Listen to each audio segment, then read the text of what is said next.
Bismillahirrahmanirrahim. Assalamualaikum warahmatullahi wabarakatuh.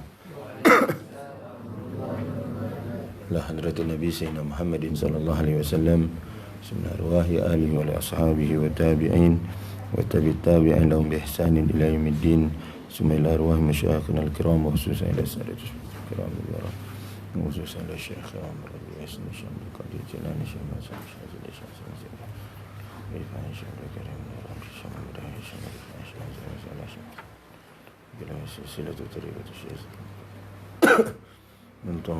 Syekh Lillahi lahumul Fatihah. A'udzu billahi minasyaitonir rajim. Bismillahirrahmanirrahim. Alhamdulillahi rabbil alamin arrahmanir rahim maliki yaumiddin. Iyyaka na'budu wa iyyaka nasta'in. Ihdinas siratal mustaqim.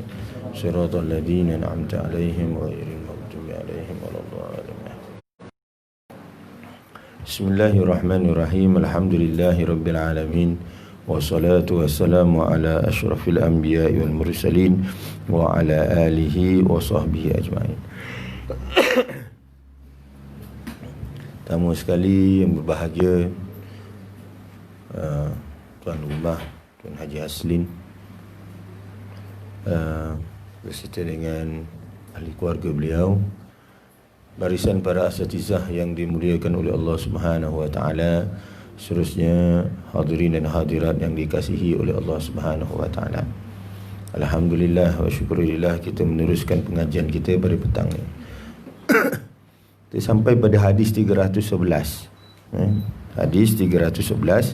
Kalau kitab lama Ustaz ni pada muka surat 296. Bismillahirrahmanirrahim. Qala al-muallif rahimahullah wa nafa'na bihi wa bikum amin insyaallah. Masih lagi dalam bab tajuk tangisan Rasulullah SAW.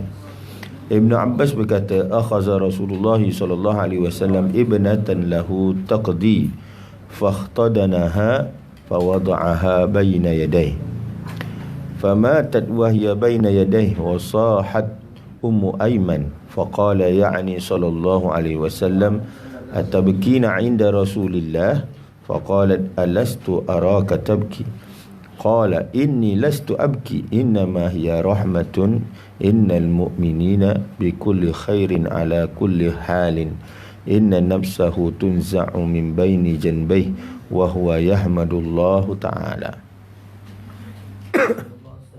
Sallallahu alaihi wasallam yang hampir meninggal dunia, lalu diletakkan di pangkuan beliau.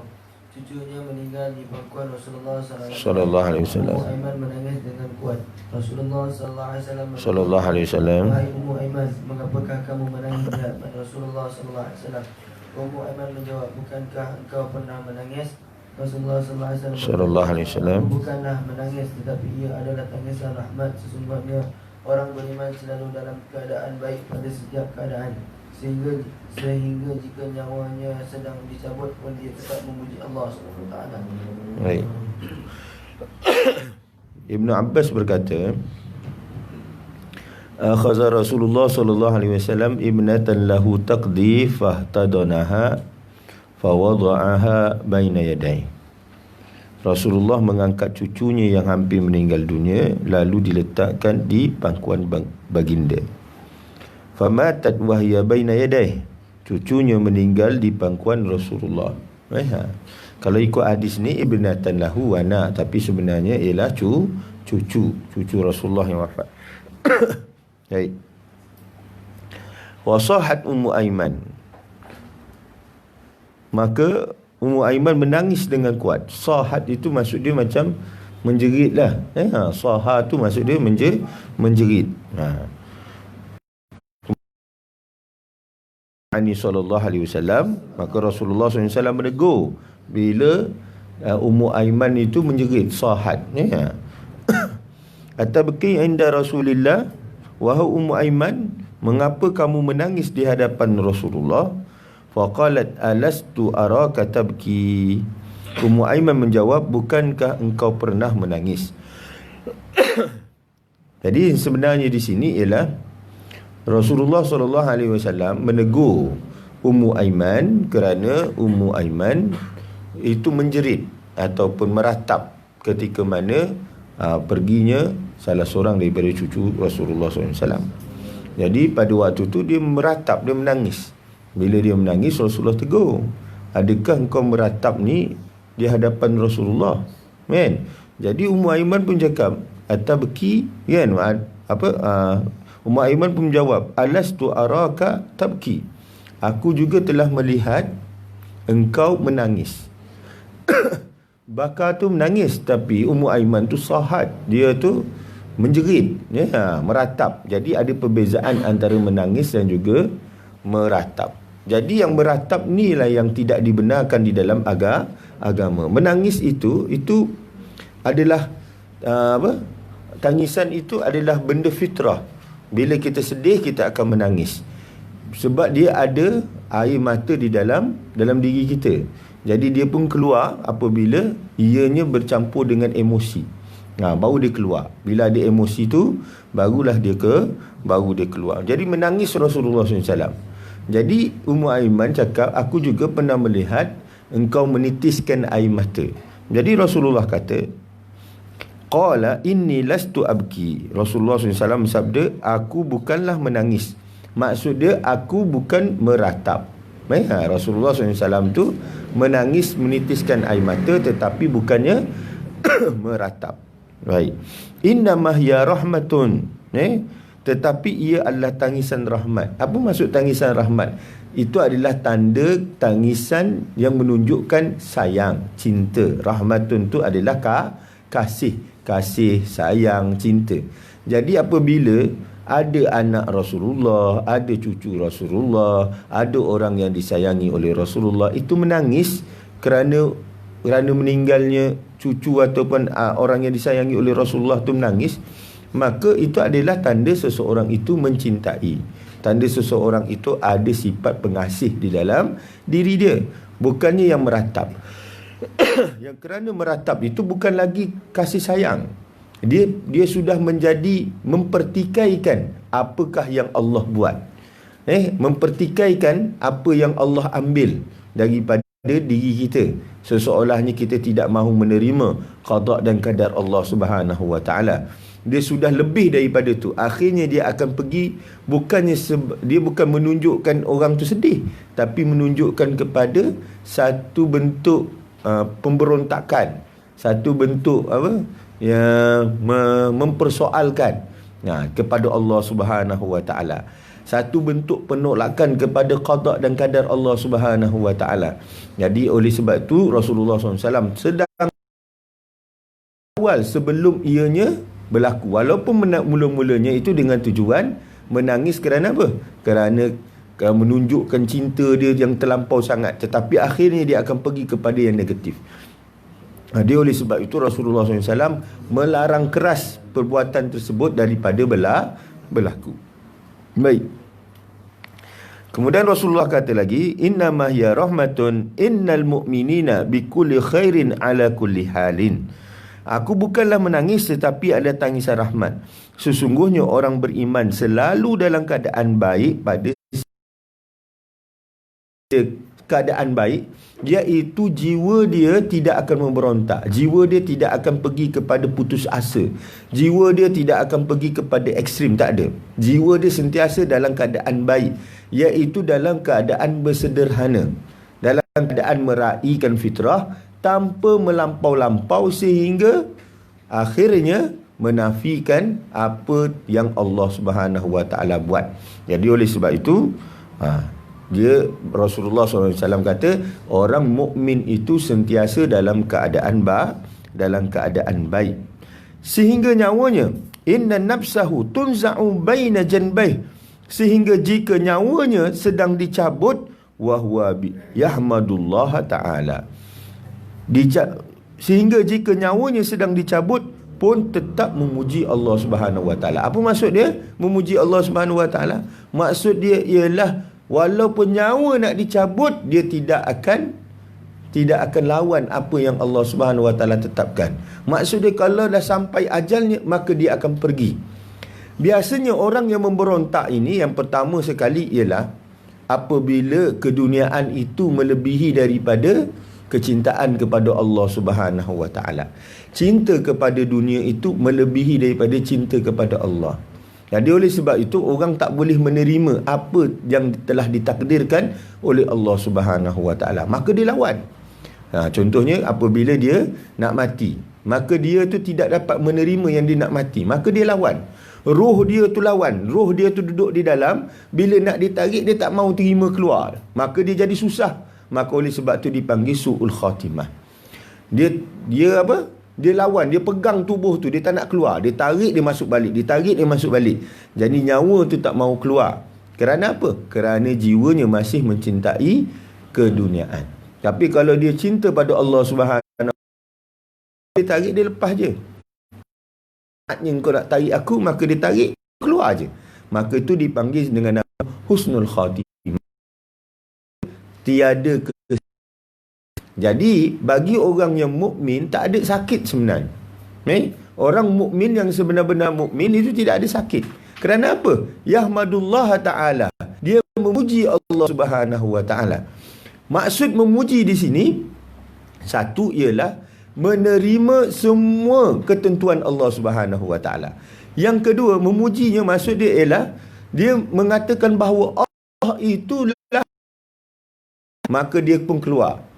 Maka dia tarik, walaupun dia tak nak, tapi ditarik dengan mudah. Kerana apa? Kerana mengatakan bahawa Allah itu maha sempurna. Dia Allah Subhanahu Wa Ta'ala layak dirinya, maka dia mudah untuk keluar. Jadi oleh sebab itu Allah Ta'ala adalah kerana pujian menyatakan bahawa kekuasaan Allah Subhanahu Wa Ta'ala. Yang kedua, tunduk, dan kita menerima segala ketentuan Allah Subhanahu Wa Ta'ala. Direkodkan, tahu sebelum umur Rasulullah sallallahu alaihi wasallam. Ummu Aiman ialah pengasuh Rasulullah. Yang jaganya, salah seorang yang jaganya ialah Ummu Aiman. Yang menjaganya ialah Ummu Aiman ni dengan Rasulullah sangat rapat. Sangat rapat. Dan Rasulullah SAW memuliakan Ummu Aiman. Sangat-sangat mulia. Kerana Rasulullah SAW waktu kecil ni dijaga oleh Ummu Aiman. Bila Rasulullah kehilangan ibu ayahnya, maka Ummu Aiman jaga. Ketika mana Rasulullah mengandung, ibunya Aminah pada waktu tu duduk seorang-seorang pada waktu tu kerana ayahnya keluar, Sayyidina Abdullah tu keluar. Maka pada waktu itu yang menjaga, yang menemankan ibu Rasulullah iaitu Sayyidah Aminah ialah Ummu Aiman. Sehingga ketika mana dijaga oleh datuknya, maka dijaga pengasuhnya ialah Ummu Aiman. Maksud dia selama hidup Rasulullah SAW, sampai Rasulullah kahwin, sampai Rasulullah wafat, masih bersama dengan Ummu Aiman. Malah Ummu Aiman ni wafat setelah 5 bulan Rasulullah wafat. Ada yang mengatakan, meriwayatkan sampai 6 bulan setelah Rasulullah wafat, maka dia wafat. Maksud dia dalam kehidupan Rasulullah itu tak lari daripada Ummu Aiman. Ummu Aiman, nama dia sebenarnya ialah Barakah bin Sa'labah. Nama penuh dia ialah Barakah bin Sa'labah. Orang panggil dia Ummu Aiman kerana bila dia berkahwin dengan Ubaid, pada waktu tu dapat anak, dia bubuh namanya Aiman. Maka akhirnya dia bubuh nama Ummu Aiman. Siapakah dia yang merancang perkahwinan Ummu Aiman ni? Iaitu Rasulullah SAW. Rasulullah SAW. Dia, baginda lah yang rancang dengan Sayyidatina Khadijah pada waktu itu. Akhirnya berkahwin dengan Ubaid. Baik, kemudian dia wafat suami dia selepas itu, maka berkahwin dengan seorang lagi. Iaitu anak angkat Rasulullah. Iaitu Zaid bin Harisah. Zaid bin Harisah. Siapa yang kenenkan kahwin tu? Rasulullah juga kahwinkan dengan Ummu Aiman. Kahwin dengan Zaid, dapatlah anak seorang pemimpin perang yang hebat. Ketika mana Rasulullah wafat, usia dia lebih kurang 18 tahun. Rasulullah suruh dia untuk memimpin. Belakang dia tu, yang dia pimpin tu bukan calang-calang orang. Yang dipimpin dia belakang ialah Sayyidina Abu Bakar, Sayyidina Umar, Khalid Al-Walid, itu semua belakang dia. Sedangkan usia pada waktu itu ialah 18 tahun. Memimpin satu pasukan yang besar. Siapa yang lantik dia? Rasulullah sallallahu alaihi wasallam. Rasulullah sallallahu alaihi wasallam. Baik. Nama anak dia ialah Usamah. Nama anaknya ialah Usamah. Tu dia. Yang berkaitan dengan Ummu Aiman. Ummu Aiman ni berani. Malah dia mengikuti peperangan bersama dengan Sayyidina Rasulullah sallallahu alaihi wasallam. Bukan pergi perang lah, tapi jaga orang sakit dan sebagainya.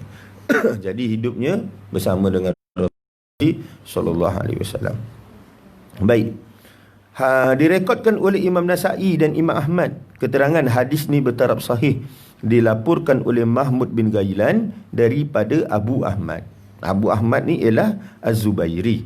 Abu Ahmad Az-Zubairi. Daripada Sufyan Tsauri, Atta' bin Sa'ib, daripada Ikrimah yang bersumber daripada Ibnu Abbas. Hadis ini adalah hadis sahih.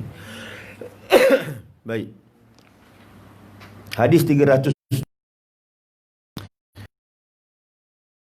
Rasulullah sallallahu alaihi wasallam qabbala Utsman bin Maz'un wa huwa mayyitun wa huwa yabki aw qala aynahu tuhraqan. Sallallahu alaihi wasallam yang sudah meninggal dengan air mata yang berlinangan. Baik. Sayyidatina Aisyah berkata,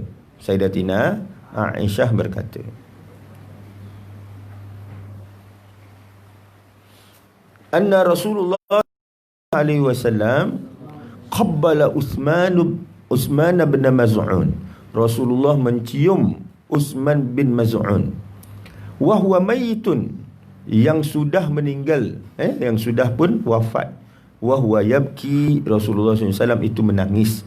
Au qala aynahu tuhraqan, dengan air mata yang berlinangan. Jadi Rasulullah tu memang menitikkan air mata dia. Macam kita dah beritahu sebelum ni, iaitu apabila anak Rasulullah menangis pun, anak Rasulullah wafat pun, maka menangis Rasulullah SAW. Jadi menangis itu dibolehkan. Yang tak bolehnya ialah meratap ataupun menjerit-jerit, memukul-mukul dengan tangan tangan ke muka atau ke badan. Kesemuanya itu dipanggil sebagai niyahah ataupun meratap. Baik. Jadi Sayyidatina Aisyah berkata, Rasulullah ni ketika mana Utsman bin Maz'un wafat pada waktu itu, Rasulullah tu menangis. Baik. Siapa dia Utsman bin Maz'un ni? Seorang sahabat Rasulullah sallallahu alaihi wasallam. Di antara orang yang pertama, antara orang-orang yang awal masuk Islam. Sebelum Rasulullah sallallahu alaihi wasallam mengajar, mula Rasulullah mengajar di mana? Mula-mula Rasulullah mengajar, ajak orang lain, tapi secara rahsia. Di mana? Di rumah Al-Arqam, Abi Al-Arqam. Baik. Sebelum Rasulullah mengajar, Sayyidina Utsman bin Maz'un sudah pun memeluk agama Islam. Bersama dia ada beberapa orang. Antara yang terkenal ialah Abdurrahman bin Auf. Masuk Islam awal. Dipanggil sebagai As-Sabiqunal Awwalun. Orang-orang yang pertama masuk Islam. Pada waktu itu masuk Islam seperti satu ancaman. Jadi menakutkan. Kalau orang masuk Islam tu, dia menakutkan. Pada waktu itu, orang yang masuk Islam pada waktu itu bukan kerana harta, sebab memang tak ada harta. Memang tak ada harta, tak ada apa, rumah pun tak ada. Apa pun tak ada. Pergi belajar pun dalam keadaan takut-takut. Jadi Utsman bin Maz'un ni antara orang yang pertama masuk Islam, di bawah tangan Rasulullah SAW. Pada waktu beliau ayat Al-Quran surah An-Nahl. Ni bukan ni satu surah tu. Kalau tak salah dalam ayat 90 begitulah lebih kurang. Turunnya surah tu pada waktu dia masuk Islam pada waktu tu. Jadi Sayyidina Uthman bin Mas'ud ni dia antara orang yang dipanggil cendekiawan. Dia ni bangsawan, orang kaya, banyak duit waktu di Mekah. Waktu di Mekah. Oleh sebab itu kita dengar orang-orang kaya yang nak ikut Rasulullah SAW. Kerana apa? Sebab Rasulullah tak bagi apa-apa keuntungan.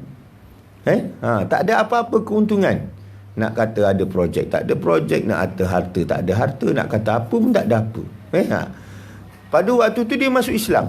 Dia masuk Islam. Dan dia adalah orang yang membenarkan dakwah Rasulullah SAW. Dia orang kaya. Pakaiannya cantik-cantik. Semua cantik-cantik. Pakaian dia sungguh cantik-cantik. Kain dia cantik. Rambut dia dikatakan dalam kalau kita baca dia punya pewarakan tentang pewarakan Uthman bin Mas'ud ni, rambut dia sentiasa berminyak. Maksud dia itu orang kaya. Sebab orang kaya tu mampu beli minyak zaitun dan sebagainya. Minyak masa tu adalah sesuatu yang mahal. Jadi oleh sebab tu dia adalah orang kaya. Rambut dia hitam berminyak. Jadi oleh sebab tu dia adalah orang kaya.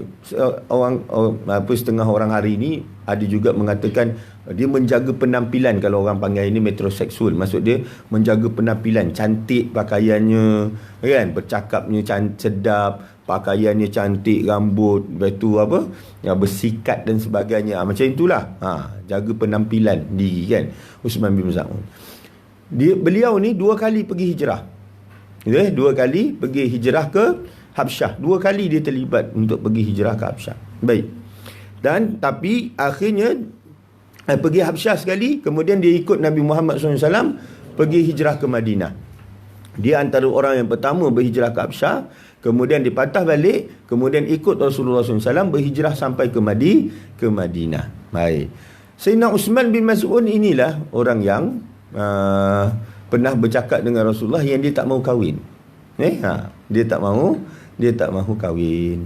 Jadi oleh sebab tu Rasulullah SAW melarang dia daripada berbuat demikian. Akhirnya Rasulullah carikan dia jodoh. Akhirnya dia berkahwin dengan Khawlah. Dapat 2 orang anak. Khawlah binti Ikrimah. Jadi dia pun berkahwin, dapat 2 orang anak. Baik. Kemudian akhirnya dia pergi ikut perang Badar. Selepas balik daripada perang Badar, maka beliau sakit dan kemudiannya wafat, meninggal dunia. Jadi dia meninggalkan harta dia. Dia punya niat suci dia tu Rasulullah tahu. Iaitu segala harta dia semua diberi kepada Rasulullah. Harta yang dia miliki waktu di Mekah ketika bersama Rasulullah, dia beri harta dia bersama Rasulullah. Nah, bila dia pergi berhijrah, dia meninggalkan semua harta dia. Ketika mana hijrah ke Habsyah, pada waktu tu tak buat apa-apa pun, selai sepinggang je. Jadi dia meninggalkan harta-harta yang dibanyak-banyak tu, kemudian dia pergi berhijrah ke Habsyah. Kemudian dia ikut Rasulullah pergi berhijrah, tinggal sekali lagi semua harta dia yang banyak tu tinggal. Untuk bersama dengan Rasulullah SAW. Jadi Rasulullah menangisnya tengok Uthman bin Mas'ud bukan ketika wafatnya. Sebelum wafat pun Rasulullah dah menangis apabila melihat Uthman bin Mas'ud. Kenapa? Kerana ikhlas hati dia untuk bersama Rasulullah. Ikhlas hati dia untuk memperjuangkan agama Allah Subhanahu Wa Taala. Jadi bila Rasulullah pernah melihat dia dalam keadaan kusut masai, kerana dia ada satu pakaian yang tak ditukar-tukar, pakaian tu, itu dipakai. Rambut dia dulu yang hitam, cantik, bersikat, akhirnya tidak bersikat lagi. Bila sampai ke Madinah, mana ada harta? Semua orang tak ada harta. Abdul Rahman bin Auf pun kaya pun pada waktu tak ada harta. Apa pun tak ada harta. Tetapi mereka meninggalkan semua kekayaannya kerana Rasulullah SAW. Kerana Allah dan juga Rasulnya. Maka oleh sebab itu Rasulullah menangis. Kerana apa? Kerana perjuangan dia. Bukan senang orang nak meninggalkan harta. Kita kalau ada duit sikit pun lagi berkira. Apatah lagi banyak. Banyak lagi kedekut. Sebenarnya lagi banyak lagi kedekut. Apabila kita nak sedekah, apabila harta sedikit, kan? Bila harta sedikit, kita pun nak sedekah. Kita pun sedekah. Dah ada RM10, sedekah RM1, kan?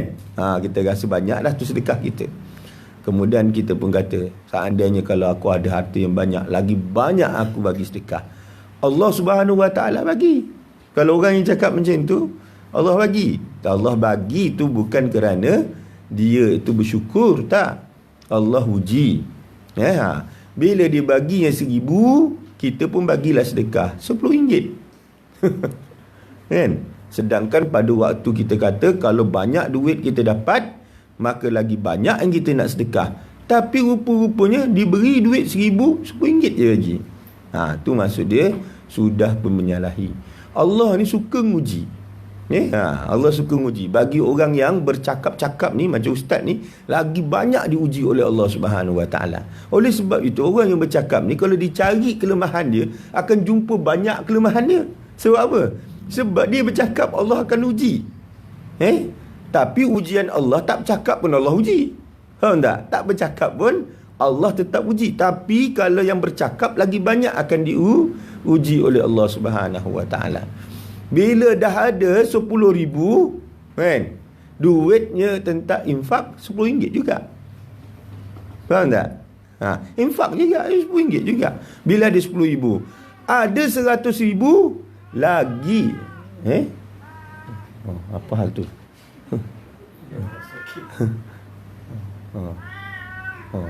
Marah dia orang ambil stokin tu. Baik. Bila ada RM100,000 lagi tidak infak. Malah kalau ada orang minta, pada waktu tu rasa macam duit dia akan dihabiskan. Dan kalau ada orang minta, awal-awal lagi sudah pun prejudis, mengatakan bahawa ini orang tak bagus, orang pemalas dan sebagainya. Awal-awal dia minta supaya banyak harta.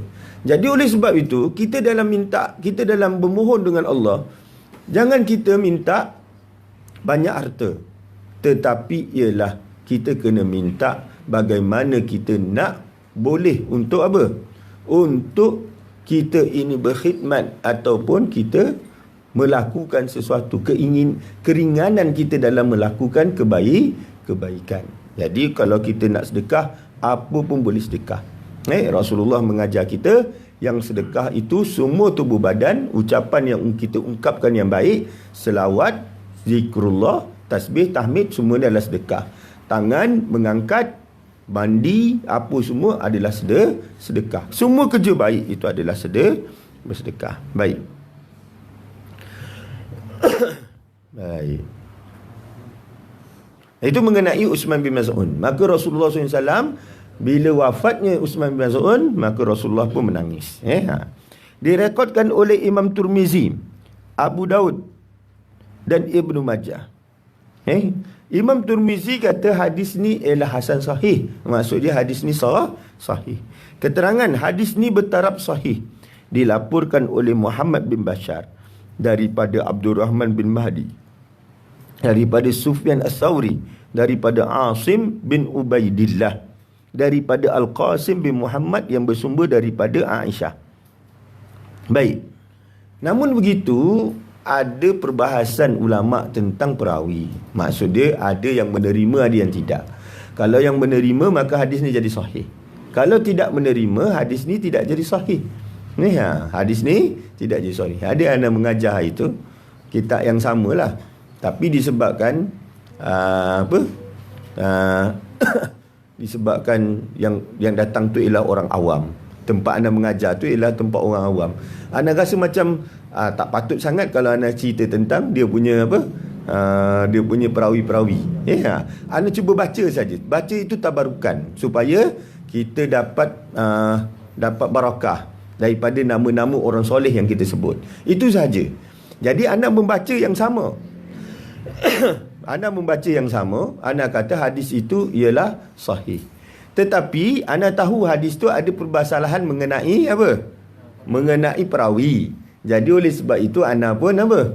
Anda pun tak malas nak bahaskan, maka anda pun biarkan saja. Kemudian imam di masjid tu, maka dia pun kata dengan Nana lepas habis makan kan, Ustaz, kitab yang Ustaz baca tu kata sahih.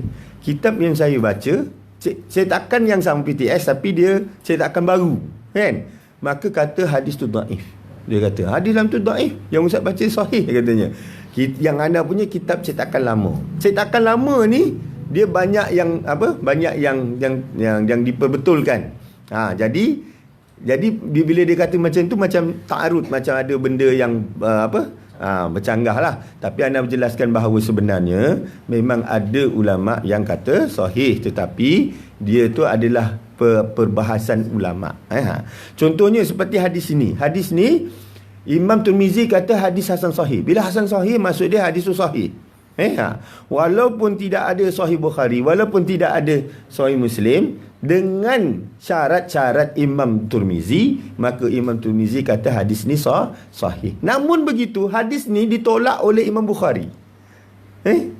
Imam Bukhari tak kata hadis ni sahih. Kerana apa? Sebab terdapat perawi namanya Asim bin Ubaidillah. Imam Bukhari kata apa? Perawi ini mungkarul hadis. Mungkar hadis. Hadis mungkar ni maksud dia hadis yang menyalahi.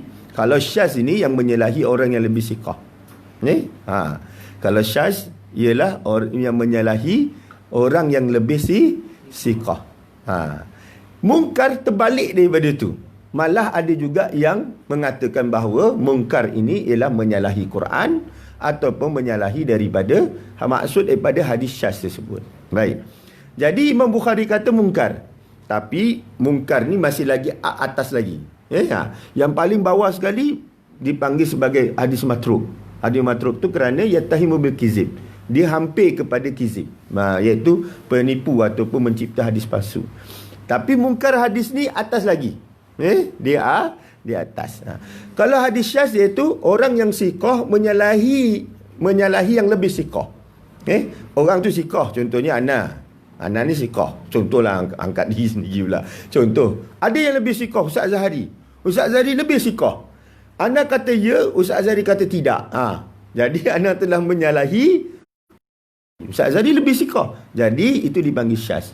Lawan dia ialah mungkar ni yang tidak siqah menyalahi yang tidak siqah menyalahi yang siqah, maka dipanggil sebagai mungkarul hadis. Siapa dia? Asim bin Ubaidillah.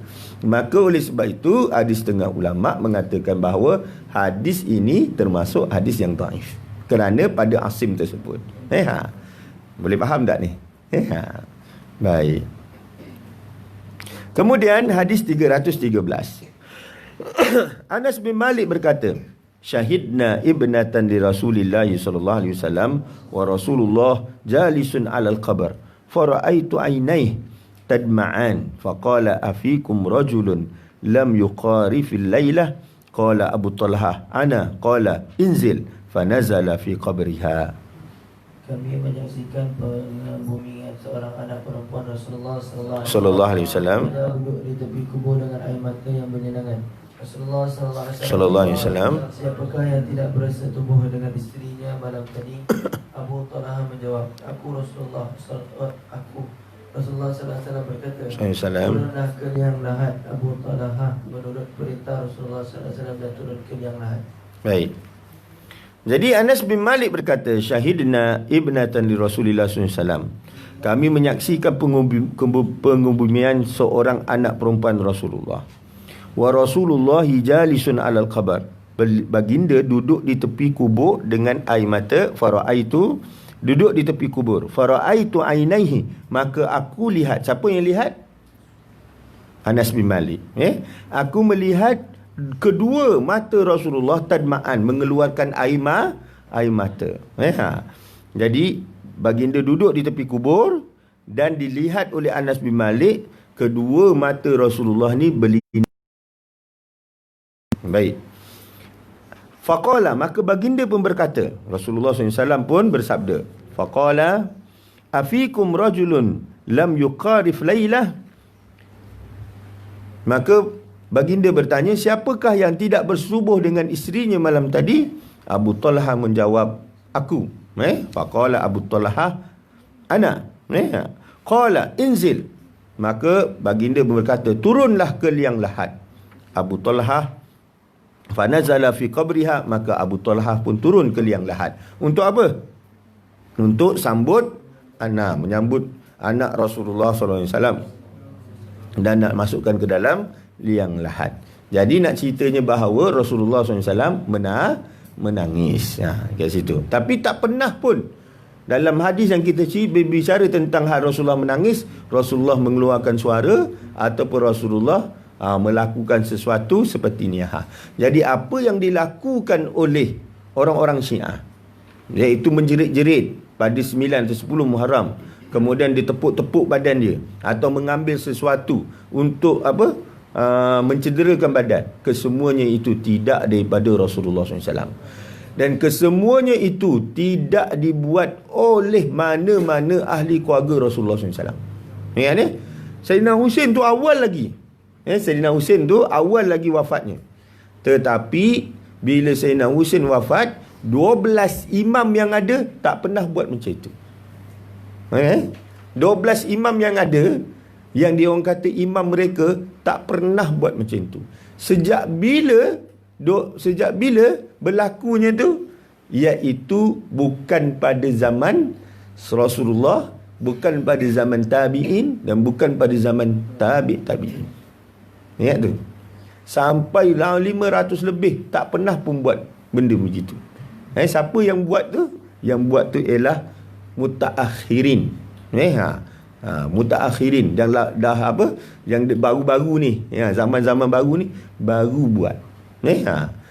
Jadi bukannya pada zaman Rasulullah ataupun zaman sahabat tak ada, zaman tabi'in pun tak buat macam tu, zaman tabi'in pun tak ada. Ahli keluarga Rasulullah yang 12 pun tak pernah buat macam itu. Tak pernah. Walaupun dia orang menganggap bahawa 12 imam itu adalah imam mereka, tapi 12 imam tak pernah buat begitu pun. Tak pernah ada amalan yang sebegitu. Malah lebih teruk daripada itu, kan? Yang mutaakhirin lagi, apa dia buat? Dia buatnya ada kostum harimau. Kostum harimau. Pada waktu tu dipukul-pukul, tiba-tiba ada kostum orang pakai baju rimau. Lepas tu ada orang mati pula. Dia macam tu. Itu memang mutaakhirin sangat. Pada zaman-zaman dulu tak pernah dibuat macam itu. Jadi oleh sebab itu tak pernah ada dalam hadis yang Rasulullah buat gitu. Malah yang adanya ialah larangan-larangan Rasulullah daripada membuat sesuatu berbentuk niyahah. Baik. Direkod oleh Imam Tirmizi, Imam Bukhari dan Imam Ahmad. Keterangan hadis ini bertaraf sahih. Dilaporkan oleh Ishaq bin Mansur daripada Abu Amir, daripada Fulih ini bin Sulaiman, daripada Hilal bin Ali yang bersumber daripada Anas bin Malik. Baik. Yang bersumber daripada Anas bin Malik. Hadis ini bertaraf sahih. Baik, kita pergi kepada tajuk yang lain, iaitu tempat tidur Rasulullah SAW. Yang ini ana rasa kita dah tak boleh nak tiru Rasulullah dah ni. Siapa yang kata dia cinta Rasulullah SAW, sampai bab ni angkat tangan sajalah. Siapa yang kata saya cinta Rasulullah, yang mempertahankan Rasulullah, baca hadis-hadis, kata sahih, kata sahih ke, kata hasan ke, pertahan, saya adalah orang yang mencintai Rasulullah. Hadis ni sahih, saya faham hadis ni sahih. Memang angkat tangan je lah. Tak ada orang yang mampu nak tiru Rasulullah dari sudut ini. Tak ada yang mampu. Yang ada mampu tu pertama yang orang sufi-sufi lah. Dan juga orang ahli hadis pun ramai yang tak ada. Ahli hadis yang betul-betul seperti Maulana daripada Pakistan dan sebagainya, ya ada. Ada juga yang Ustaz tengok, Ustaz pernah tengok, Ustaz pernah pergi ziarah seorang ulama di Indonesia, rumahnya 3 tingkat. Bilik dia besar. Dia bagi banyak bilik rumah dia tu. Tapi bilik rumah dia tu semua untuk tetamu. Tetamu datang semua dia bagi. Dia bawa ustaz pada pukul 3 pagi lebih kurang. Dia bawa ustaz berjalan di keliling rumah dia. Akhirnya pergi satu bilik. Bilik tu hanya ada katil yang dialas dengan papan. Kemudian ustaz cakap, ini apa? Kan? Kemudian baru dia cakap, inilah bilik saya. Inilah bilik saya. Saya tidur di atas papan, dia kata. Yang lain ni cantik-cantik, tilam-tilam dia semua tu, itu semua untuk tetamu. untuk habaib-habaib yang datang, semua dia tidur kat bilik tu. Dia bilik. Macam mana Ustaz tahu tu bilik dia? Ada air kopi. Sebab dia kuat minum air kopi. Ada bekas air kopi kat situ. Maka Ustaz tahu ini memang betul bilik dia. Sebab dia duduk dekat situ. Maka dia minum kopi. Kan? Jadi oleh sebab tu, orang yang betul-betul yang menjiwai ni dapat buat benda ni. Betul-betul mencintai Rasulullah dapat buat benda ni. Tapi kalau orang yang kata setakat kata bahawa mencintai Rasulullah dengan mempertahankan hadis sahaja, belum tentu lagi mampu buat yang seperti ini. Bab kita sambung kepada bab maja'a fi firash Rasulullah sallallahu alaihi wasallam.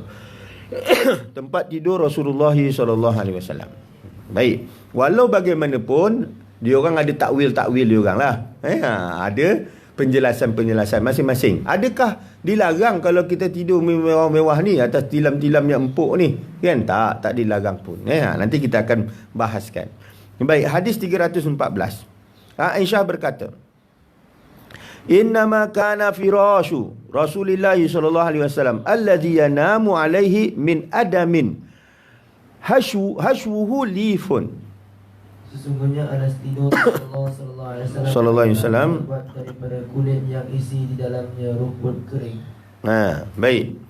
Aisyah berkata, Sayyidatina Aisyah berkata, "Inna makana firashu Rasulillah sallallahu alaihi wasallam." Sesungguhnya Rasulullah, alas tidur Rasulullah adalah terbuat allazi yanamu alaihi min adamin hashwuhu lifun, iaitu terbuat daripada kulit. Maksud dia kulit kemudian dimasukkan apa? Rumput kering. Maka hari ni orang yang tidur di atas tilam-tilam yang empuk ni, mereka mengatakan bahawa pertama Rasulullah tidur atas tilam. Jadi boleh tidur atas tilam lah. Yang keduanya ialah dimasukkan rumput-rumput di dalam kulit tersebut, kan? Alas kulit tersebut, maka diletakkan bawahnya rumput-rumput. Jadi itu adalah tilam yang paling selesa pada waktu tu. Jadi orang yang tidur atas tilam yang empuk hari ni mengatakan bahawa sebenarnya apa yang Rasulullah buat adalah sama seperti kami buat, iaitu tidur di atas tilam yang paling mewah ketika itu. Jadi ketika itu Rasulullah tidur yang paling mewah, iaitu diletakkan rumput. Hari ini kita tak letak rumput dah, kan? Contohnya hari ni, dulu Rasulullah pakai pakai siwak contohnya. Hari ni kita orang pakai apa? Buruh gigi. Nampak lebih elegan, lebih mewah kan, dia pakai buruh gigi. Sama juga kaedah dia. Dia kata bahawa orang yang tidur di atas tilam yang empuk ni sama seperti zaman Rasulullah.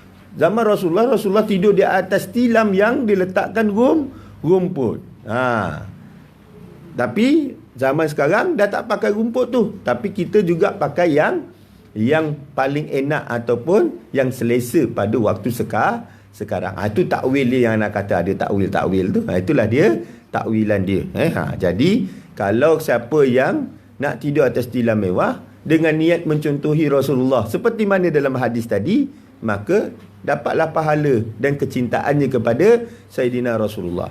Tapi kalau dia nak duduk di atas tilam yang empuk, tak ada disandar pada Rasulullah, maka ianya lebih kepada sifat apa? Lebih kepada nafsu dia. Jadi keselesaan itu berbeza-beza. Baik. Itu dia. Yang pertama sekali boleh tidur di atas tilam. Dan tilam sunnah Rasulullah ialah mesti berlapik. Maksud dia ada alas. Jadi oleh sebab tu kalau kita tidur ada alas dan sebagainya. Baik. Direkodkan oleh Imam Bukhari, Imam Muslim, Imam Ibn Majah, Abu Daud, Ahmad dan Tirmizi. Hadis ni ada Bukhari, ada Muslim. Kemudian Imam Tirmizi pun kata hadis ni hasan sahih. Maka oleh sebab itu apa? Hadis ni sahih.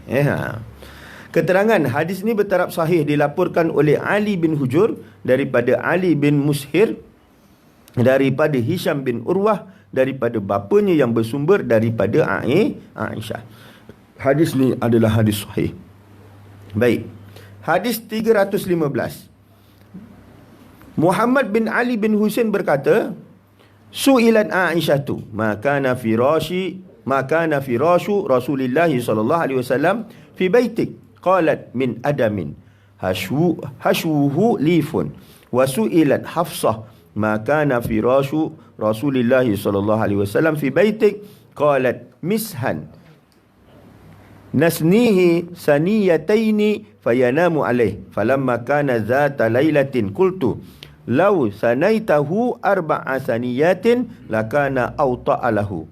Fasanainahu lahu bi arba'i saniyatin. Falamma asbaha qala ma farashtum li al-lailah. Qalat qulna huwa firashuka illa anna sanainahu bi arba'in saniyatin. Qulna huwa awta'u laka. Qala rudduhu li halatihi al-ula fa innahu mana'atni wa ta'atuhu salatai lailah. Aisyah pernah ditanya, apakah alas tidur Rasulullah sallallahu alaihi wasallam? Aisyah menjawab, diperbuat daripada kulit yang isi dalamnya adalah rumput. Aisyah ditanya, apakah alas tidur Rasulullah sallallahu alaihi wasallam? Aisyah menjawab, Rasulullah sallallahu alaihi wasallam tidur di atas sehelai kain wol yang kasar yang dilipat dua. Pada suatu malam aku terfikir, jika aku lipat menjadi 4, tentu akan lebih empuk untuk beliau. Dengan itu aku melipat kain wol itu menjadi 4 lipatan. Apabila bangun pagi, Rasulullah sallallahu alaihi wasallam kepadaku, apa yang kamu berikan kepadaku sebagai alas tidur malam tadi? Aku menjawab, ia alas tidur kamu yang biasa, namun aku melipatnya menjadi 4 lipatan sebab berasa ia akan menjadi lebih empuk untukmu. Rasulullah sallallahu alaihi wasallam jadikan ia semula seperti keadaan asal, sebab empuk alas ini sudah menghalang aku bangun mendirikan solat malam. Baik. Dekat sini kita boleh faham. Nanti kita akan tengok elah dia apa dia. Yang ana cakap, tak ada orang yang mampu untuk meniru Rasulullah SAW. Baik. Jadi Muhammad bin Ali bin Husain berkata, ia bertanya kepada Aisyah, maka firashu Rasulillah sallallahu alaihi wasallam fi baitik. Qalat min adamin hashuhu lifun. Jadi Aisyah pun jawab. Jadi dia tanya ramai, bukan tanya seorang, dia tanya isteri-isteri Rasulullah. Bagaimana keadaan tilam ataupun cara Rasulullah tidur. Jadi Aisyah pun menjawab, diperbuat daripada kulit yang isi dalamnya adalah rumput kering. Baik, kemudian ditanya kepada Hafsah, maka Hafsah pun boleh menjawab. Ditanya, apakah alas tidur Rasulullah di rumahmu? Maka Sayyidatina Hafsah menjawab, Rasulullah tidur di atas sehelai kain wol yang kasar yang dilipat dua. Kemudian Sayyidatina Hafsah ni terfikir, kalau dilipat 4, maka jadi lebih empuk. Maka Rasulullah pun tidur dengan lipat 4 tadi, sehingga Rasulullah terlajak paginya tu. Kenapa? Kerana keempukan dia tadi tu. Maka ditanya, apa yang kau buatkan tadi tu? Maka Sayyidatina Hafsah pun kata bahawa tak ada, kain yang macam biasa, cuma aku lipat 4 sahaja. Maka Rasulullah kata, buatkan, jadikan dia seperti biasa balik, 2 lapik. Kerana apa? Kerana susah aku nak bangun. Jadi oleh sebab itu Rasulullah pertama memang ada lapik, ada tilamnya. Jadi memang sunnah Rasulullah tidur di atas tilam. Jadi sebaik-baik perlakuan yang kita nak buat ialah meniru perbuatan Rasulullah. Maka kalau nak tidur di atas tilam. Tapi itulah dia Rasulullah, tilamnya itu tidak boleh terlalu empuk. Tidak boleh terlalu empuk. Kalau kita tidur, kita cari yang empuk. Ada orang yang berlebihan, dia tak nak tidur di atas tilam, maka dia menyalahi sunnah. Ada orang yang tidur atas tilam dan tilamnya empuk, dahlah di atas tilam yang tebal yang harga dia RM2,000. Kemudian ada pula kain pula, apa nama alas dia tu? Alas dia tu, cadar warna putih tu kan, cadar pula satu kat situ, kemudian tutup pula dengan cadar yang lain, kemudian baru pula ada selimut yang berapa kilo yang tutup dia. Jadi oleh sebab itu, yang itu memang tak bangun pagi terus. Niat dia memang tak bangun memang tak bangun pagi. Tapi yalah, ustaz dulu waktu duduk di Jordan kan, selimut ustaz tu 7 kilo. 7 kilo. Musim sejuk, salji terlalu sejuk. Selimut dia tu 7 kilo. 7 kilo tu, ya Allah. Korang selimut selimut yang selai pun nak tolak pun susah, apatah lagi yang 7 kilo nak tolak pada waktu subuh yang sejuk pada waktu tu. Allah je tahu. Dan kebanyakan orang-orang sufi ni dilatih ketika mana? Ketika waktu musim sejuk tu. Baik. Jadi oleh sebab tu Rasulullah ni tidur dia bersederhana. Tujuan tidur untuk kerehatan. Maksud dia bukan rehat sampai lena tak bangun-bangun, tidak. Maksud dia bersederhana tapi boleh bangun. Yang keduanya, ulama membahaskan daripada sini ialah tak kisah pun, tidurlah atas tilam apa pun, tapi cari cara bagaimana untuk bangun. Iaitu mungkin dengan alarm, mungkin dengan orang mengejutkan, mungkin dengan alarm, mungkin dengan apa sahajalah. Kalau seandainya itu boleh membangunkan kita, maka bangunlah. Tapi kalau dah rasa selimut tebal macam itu, tilam tebal macam itu, alarm sampai 3, 4, 5 biji pun belum tentu bangun. Sebab Ustaz memang ada pengalaman macam itulah. Dan alarm tersebut bukan lagu orang gila. Alarm tu ialah selawat dan sebagainya. Itu pun tak bangun. Jadi oleh sebab itu susah kita nak tiru Rasulullah SAW. Kadang-kadang tu Ustaz pun fikir juga katanya, kalau siwak nak pakai, kan? Tapi kalau bab tilam tak nak pakai macam Rasulullah. Dalam hadis yang lain ada Rasulullah SAW tidur di atas tikar. Rasulullah SAW tu tidur di atas tikar. Tikar tu yang dilipat-lipat atau dianyam, kan? Jadi ada 2 hadis. Yang satunya ialah Sayyidina Umar melihat bila Rasul datang ke rumah Rasulullah bangun tidur. Pada waktu tu lihat badan dia berbekas anyaman tikar tersebut. Di rumah Sayyidatina Aisyah pun sama, iaitu Rasulullah tidur di atas tikar tersebut. Jadi Rasulullah selalu membuang apa sahaja yang menghilangkan fokus. Contoh kalau solat, kan, langsir dia tu ada warna-warna lain, ada pokok-pokok ke apa ke, Rasulullah suruh buang, cari yang tak ada warna atau tak ada lukisan. Sebab apa? Sebab hilang fokus untuk solat. Jadi begitu juga bila subuh tu Rasulullah tak nak hilang fokus, iaitu tidur yang terlalu lena sehingga tidak bangun subuh. Jadi oleh sebab itu Rasulullah SAW sentiasa fokus. Jadi oleh sebab tu kita pun sama juga. Jadi ulama kata yang pertama sekali ialah boleh tidur di atas tilam, kan? Sama ada tilam yang terbaik. Tapi kalau masalah orang sakit pinggang lainlah pula. Itu masalah lain. Jadi oleh sebab tu boleh cari yang terbaik, kerana itu adalah tilam yang terbaik pada zaman Rasulullah SAW. Dan yang keduanya, walaupun yang terbaik, tetapi juga kena cari macam mana caranya membolehkan kita tidak terlalu lena dan kita boleh bangun untuk solat subuh. Baik. Direkodkan oleh Imam Tirmizi. Hadis ini bertaraf daif. Dilaporkan oleh Ziyad bin Yahya Al-Basri. Ziyad bin Yahya Al-Basri ini panggilan dia atau kunyah dia Abu Khitab. Daripada Abdullah bin Maimun, daripada Ja'far bin Muhammad yang bersumber daripada bapanya iaitu Muhammad Al-Baqir bin Ali Zainul Abidin bin Al-Husain. Hadis ni dia katakan bahawa daif. Tapi sebenarnya hadis ni daif jiddan. Sangat-sangat daif. Kenapa? Di manakah sebenarnya hadis ni jadi daif? Iaitu pada Abdullah bin Maimun. Ulama selisih. Satu dia kata daif sahaja. Maksud dia masih boleh diterima, tetapi dia tidak dhabit dan ada masalah pada jarah. Iaitu mungkin dia terlibat atau bercampur dengan orang yang tidak siqah, maka dia jadi ditohmah sama. Baik. Yang keduanya, dia ni dipanggil sebagai hadis matruk. Dia ni adalah periwayat hadis yang matruk, yang Ustaz kata bahawa dia tu ditohmah dengan menipu. Jadi siapa yang mengatakan bahawa hadis dia bukan matruk, maka hadis dia jadi dhaif saja. Tapi siapa yang kata dia ni matruk, maka dia hadis dia jadi dhaif jiddan. Sikit lagi jadi hadis maudhu'. Jadi sebenarnya orang tak terimalah. Tapi dalam kitab ini mengambil hadis daif nak menunjukkan bahawa boleh ambil hadis daif dalam masalah sirah. Itu yang pertama. Dalam masalah sirah boleh ambil, bercerita tentang hal keadaan Nabi Muhammad, boleh ambil. Yang kedua, Imam Tirmizi tidak menjarahkan atau tidak memasukkan Abdullah bin Maimun termasuk daripada orang yang ditohmah dengan menipu. Jadi oleh sebab tu dhaif dia tidak keterlaluan dhaif. Baik. Nanti kita akan sambung pada sifat tawaduk Rasulullah SAW.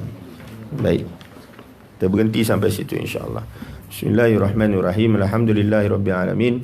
Wassalatu wassalamu ala asyrafil anbiya'i wal mursalin wa ala alihi wa sahbihi ajma'in. Allahumma arinal haqqa haqqan warzuqna ittiba'ah wa arina batila batila warzuqna ijtinabah. Sallallahu alaihi wasallam Muhammadin wa ala alihi wasallam. Alhamdulillahirabbil alamin.